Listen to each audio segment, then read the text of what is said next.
Dude, we've gotta talk about this! Yo, so what up, guys? We are finally going to break down the Ant-Man and the Wasp Quantumania trailer, but that's not the craziest part of it. One of the things is that I have this crazy theory. Now, I've had a lot of crazy theories in the past, but this one, for sure, is so legit. So make sure to stay till the end of the video because, oh my gosh, we have a lot of stuff to talk about and a lot of stuff to just... wowza! Okay, so the trailer starts off with a scene from San Francisco, Scott walking down the street, as we've seen before, blah, blah, blah, blah, blah. In fact, we just got a ton of reused shots in the beginning, but then all of a sudden, Ant-Man helmets up, and he's falling through the quantum realm. And he hits the button on his glove to become Giant Ant-Man, and if you look in the scenery, this is the mining outpost that we've seen in the first trailer when Cassie asks where they are. And if you guys look in the corners here, there are little portals, as you can see, kind of. And my guess is that it is vaguely like Thor Ragnarok, where Sakaar is just basically this vacuum for all of this junk that comes from the universe, only these portals are just vacuums of junk that come from the quantum realm. Ant-Man gets a call from Cassie, and you guys are not gonna believe this. The girl ends up in jail! Oh my gosh, what the stink is this girl doing? We then see Ant-Man looking down at something as the Pyms and the Van Dynes, whatever you want to call them, come into the room, and this is the quantum beacon scene that we got in the first trailer. So anyway, it turns on, everyone freaks out, and they all start getting sucked into the quantum realm, as we saw once again in the first trailer. And as all of this is happening, Kang's voice is heard. You have a daughter. We've both lost a lot of time, and let's help each other with that. So, yeah, this is obviously a callback to Avengers Endgame when Ant-Man spent those 5 years of the blip in the quantum realm. So, yeah, because he went from Cassie being a little girl to her now being a high-strung, headstrong teenager. In the beginning, I almost forgot, Kang says that Scott Lang is an interesting man. He calls him by Scott Lang. He knows who he is because he knows every single person in the timeline. And you're an Avenger. Those are the only things that I missed. And then we get the scene where Ant-Man confronts Kang the Conqueror. And Ant-Man asks this guy, "Who are you?" And Kang replies, "I'm the man who can give you the one thing that you want." And bro, we finally got the blue face! We finally got a close-up of Kang's iconic blue face. But then it kind of just unsheaths like a mask from Man of Steel or something. So I have no idea what this is, but I'm guessing maybe it's like some kind of maybe power mask or oxygen mask. I don't know. It's a mask, whatever it is. But anyway, Ant-Man asks Kang, "And what is that? What's the one thing that I want?" Because, I mean, obviously you know. And Kang answers, "Time." We then get a stinking huge shot of Chronopolis. And, okay, please, someone answer me this. Is anyone else getting TVA vibes? Because many have theorized that the TVA is actually in the quantum realm, and I actually believe that theory.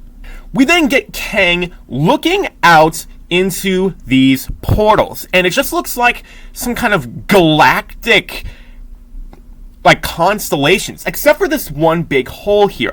I'm guessing that maybe they aren't vacuums that just suck all the junk out of the quantum realm. I'm guessing that these are the time tunnels, the way how Kang the Conqueror travels from timeline to timeline. And then he just assembles this big old machine. Probably, this is all just for the process of him traveling through the time tunnels safely. Which is, again, why he probably wears the mask. It's hard to see here, but then we get Janet Van Dyne in that creepy bug place. Now, one has to beg the question, is this the Web of Life? I don't know. I really don't know, and I wouldn't think so because she's not a Spider-Man variant.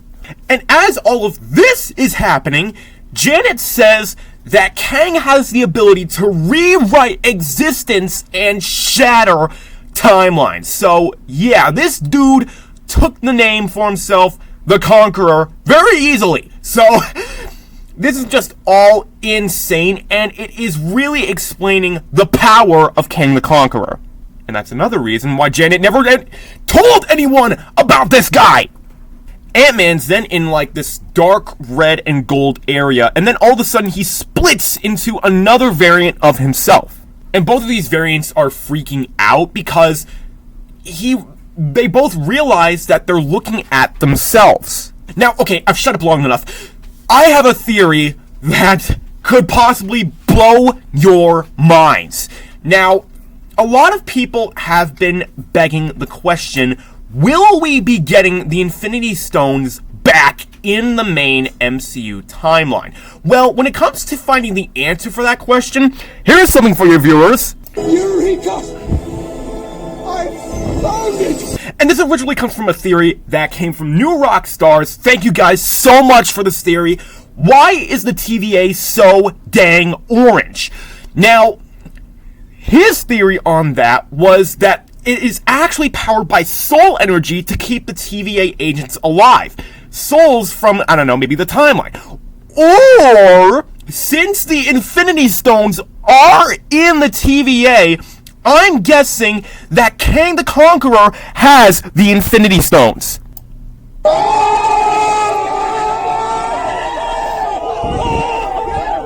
Because all of the colors of the Infinity Stones have been teased throughout this trailer. I mean, seriously, the purple and the green armor that he's wearing, that's power and time.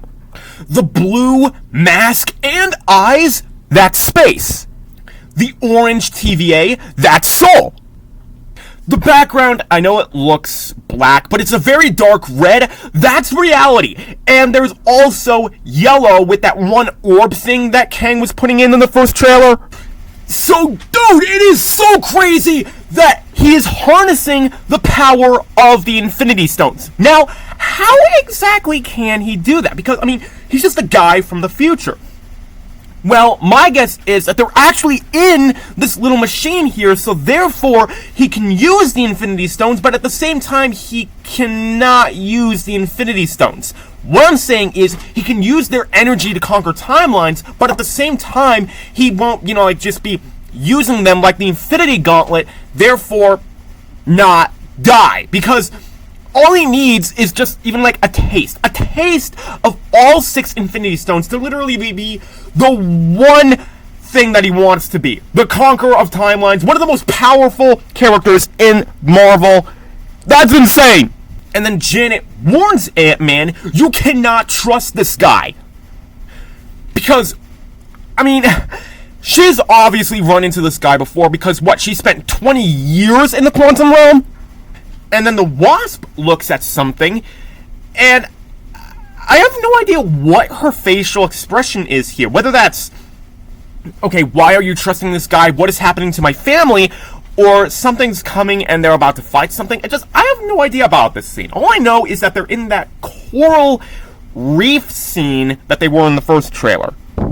A theory from my mom, huge shout out to my mom, also comes from maybe there was the possibility of a chance that when she came across Kang made a fake deal to send her back to her own timeline.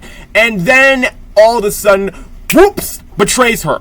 And now she's on the run and was basically being hunted by Kang for those 20 years that she was in the quantum realm. So we then get a shot of Ant-Man just coming out of this space portal again. Infinity Stones, come on! And they're coming out into this ruined, it looks like this one ring from one of those time travel tunnels. So I'm guessing that maybe the deal is that you help me fix this and I give you your daughter back. Because we can obviously see that more variants of Kang and Cassie are behind them. And it's really hard to see, you probably can't see it, but also, you gotta be kidding me, MODOK and his big baby face are behind them too! And then Ant-Man says, I don't care who this guy is, I've just lost so much. And I don't know if these guys behind Cassie are other Kang variants.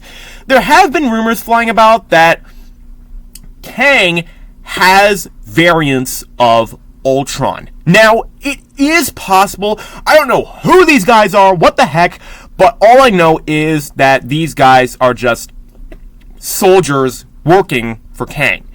And they're looking down at this vacuum into the quantum realm. I have no idea what this is, but it looks like a sucking hole of death.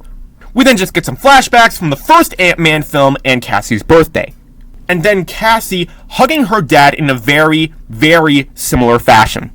And then as Ant-Man is diving into this mirror dimension thing, and he shrinks down to fit into this hole, and it is possible that he's going subatomic in the quantum realm to go into the sucking hole of death. That's just what I'm calling it for now.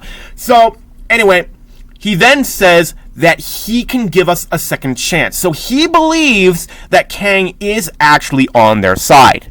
We then get a Quantumania Pandora Hallelujah Mountains ripoff, and someone is flying this big pterosaur, probably Banshee ripoff.